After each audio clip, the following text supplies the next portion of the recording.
Hello बच्चों, let's read this question. The question says the packing efficiency of a simple cubic crystal with an interstitial atom exactly fitting at the body center is option A 0.48, option B is 0.52, option C is 0.73, option D is 0.91.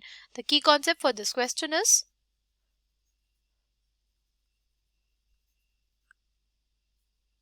simple cubic crystal. Simple cubic crystal क्या होता है? Simple cubic crystal में हमारे पास सिर्फ और सिर्फ particles कहाँ पे प्रेजेंट रहते हैं? पार्टिकल्स सिर्फ और सिर्फ हमारे पास प्रेजेंट रहते हैं ऑन द कॉर्नर्स. ठीक है, पार्टिकल्स कहाँ पे प्रेजेंट होते हैं? पार्टिकल्स प्रेजेंट होते हैं कॉर्नर्स पे. ठीक है,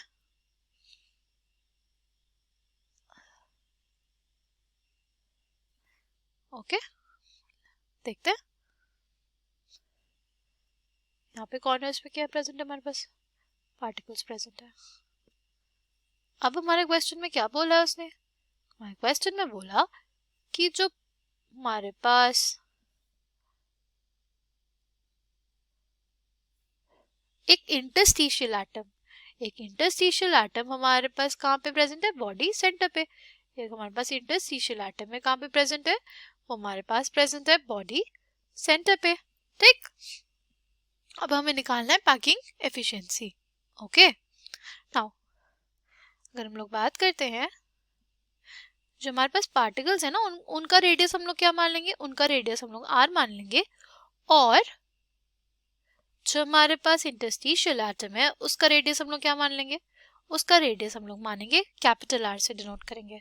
ठीक, अच्छा, और हम लोग ये भी मानेंगे कि जो हमारे पास ये लैटिस है, इसमें ये जो एज लेंथ है हमारे पास वो कितनी है? वो ए है. ठीक, नाउ अब क्या करना है? अब अगर हम लोग देखें जो पार्टिकल्स एक दूसरे को टच करेंगे वो कौन से पार्टिकल्स होंगे? वो ये जो along the body diagonal particles हैं वो एक दूसरे को टच करेंगे. तो पैकिंग एफिशिएंसी जब हम लोग कैलकुलेट करते हैं ना, तो हम लोग उन्हीं एटम्स को कंसिडर करते हैं जो एक दूसरे को टच करें. तो टच कौन से करेंगे? ये वाला कॉर्नर का एटम, ये वाला एटम और ये वाला एटम. ठीक, अगर हम लोग बात करते हैं लेंथ ऑफ बॉडी डायगोनल की, length of body diagonal is basically equals to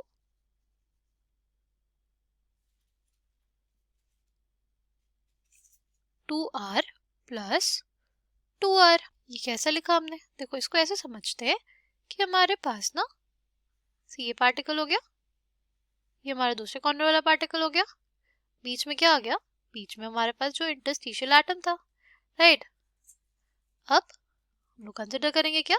ये पार्टिकल का रेडियस, ये पार्टिकल का डायमीटर और इस पार्टिकल का रेडियस. तो हमारे पास लेंथ ऑफ बॉडी डायगोनल क्या आ जाएगी? लेंथ ऑफ बॉडी डायगोनल आ जाएगा 2r प्लस 2r. ठीक, तो r plus 2r plus r तो हो जाएगा ना 2r प्लस 2r. नाउ वैसे हमारे पास जो लेंथ ऑफ बॉडी डायगोनल आता है, अगर हम लोग a की टर्म्स में निकाले तो वो कितना आएगा? a के टर्म्स में हमारे पास जो लेंथ ऑफ बॉडी डायगोनल आता है वो आता है √3a. अच्छा, ये कैसे आया? ये क्वेश्चन आएगा ना. ये कुछ हमारे पास ऐसे आता है कि देखो, बेसिकली हमारे पास ये है, ये बॉडी डायगोनल था, ये हमारे पास क्या है? ये हमारे पास फेस डायगोनल है. फेस डायगोनल की लेंथ कितनी होती है हमारे पास? वो होती है √2a. और ये हमारे पास क्या है? हमारे साइड है.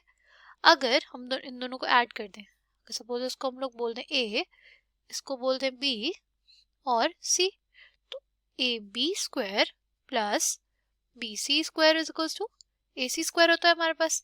ab कितना दिया है? ab हमारे पास a² है. bc कितना हो गया? bc हो जाएगा √2a का होल स्क्वायर. ac² निकालना है तो आ जाएगा कितना? 3a² is equals to ac². ac कितना आ गया?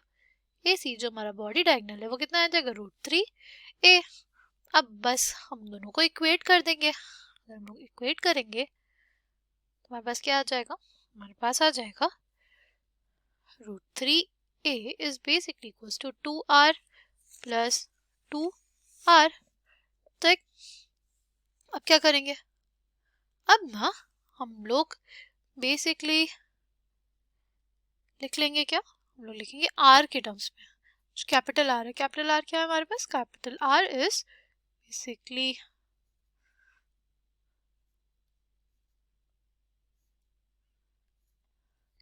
अच्छा, सिंस ये हमारे पास क्या है, ये एक सिंपल क्यूबिक क्रिस्टल है, और सिंपल क्यूबिक क्रिस्टल्स में ये जो पार्टिकल्स होते हैं वो भी एक दूसरे को टच करते हैं, तो हम लोग ये लिख सकते हैं कि हमारे पास जो a है, यानी जो हमारी h लेंथ है, वो किसके बराबर हो जाएगी, वो 2r के बराबर हो जाएगी, और r हमारे पास किसका बराबर हो जाएगा, a बाय 2 के, राइट। तो r को हम लोग लिख दें in the terms of a, तो हमारे पास क्या आ जाएगा, √3a minus 2a bye 2, right. तो हमारे पास क्या आ जाएगा, √3a माइनस a के बराबर है ना, तो √3a माइनस a, √3 किसके बराबर होता है, √3 बेसिकली हमारे पास बराबर होता है 1.732 के, और इस पे से 1 माइनस कर देंगे तो हमारे पास आ जाएगा 0.732, है ना। ये इसको जब सॉल्व करेंगे तो कितना आ जाएगा हमारे पास, ये आ जाएगा 0.366 a, राइट। यहाँ पे a लिखा हमने। नाउ ये हमारे पास r आ गया। अब अगर हमें निकालना है पैकिंग एफिशिएंसी, तो पैकिंग एफिशिएंसी किसके बराबर होती है, packing efficiency is basically equals to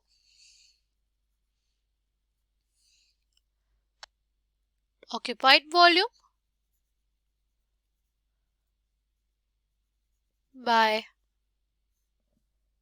क्या, by total volume. Total volume किसका, हमारे क्यूब का, ठीक, इनटू 100 हो जाएगा।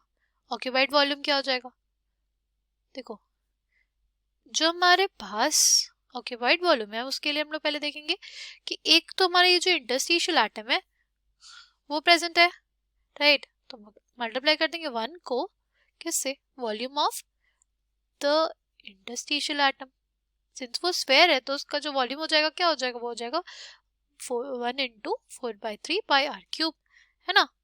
फिर अगर बात करें हमारे पास जो कॉर्नर पे पार्टिकल्स हैं उनकी, तो यहाँ पे हमारे पास 8 कॉर्नर्स होते हैं, और एक जो पार्टिकल होता है कॉर्नर पे उसका कंट्रीब्यूशन होता है 1/8, तो 1/8 इंटू 8 कितना 1, इस वजह से हमारे पास ओवरऑल उससे भी हमें कितना एटम मिलेगा, एक ही एटम मिलेगा, 1/1 into 4/3 pi r cube divided by the total volume which is a cube for a cube, है ना। अगर हम लोग लिखे 4/3, r को हम लोग क्या लिख देंगे, r को लिख देंगे 0.366 a का whole cube plus 1 into 4/3 pi r, r को हो जाएगा हमारे पास a बाई 2 क्यूब। देखा था हम लोग ने, क्योंकि हमारे पास एक सिंपल क्यूबिक लैटिस है, इसकी वजह से हमारे पास जो ये दोनों पार्टिकल्स होंगे वो एक दूसरे से जुड़े हुए होंगे, इस वजह से हम लोग क्या लिख सकते कि देखो ये जो पार्टिकल्स हैं ये ऐसे है, ये जो है ये क्या है हमारी, ये हमारी एक एज है जो a के बराबर है, a किसके बराबर हो जाएगा, a हमारे पास 2r के भी बराबर होगा ना। तो हमारे पास हमने लिख दिया a क्यूब, लिख देंगे हम लोग डिनोमिनेटर में, इनटू क्या हो जाएगा हमारे पास 100, राइट। अब अगर हम इसको सॉल्व करेंगे तो कितना आ जाएगा हमारे पास, ये हमारे पास अप्रोक्सीमेटली आ जाएगा 0.73 इंटू 100 के बराबर, यानी बेसिकली जो परसेंटेज आएगा यानी पैकिंग की एफिशिएंसी आएगी वो आ जाएगी 73%, यानी 73% जो स्पेस है वो हमारे पास ऑक्यूपाइड है, जो बाकी 27% है वो खाली है, ठीक। Now coming back to the question में हमसे पूछा है क्या होगी पैकिंग एफिशिएंसी, तो हमारे पास इसलिए क्वेश्चन का करेक्ट आंसर हमारे पास क्या हो जाएगा, क्वेश्चन का करेक्ट आंसर हो जाएगा हमारे पास option C. I hope you understood it well, thank you and all the best.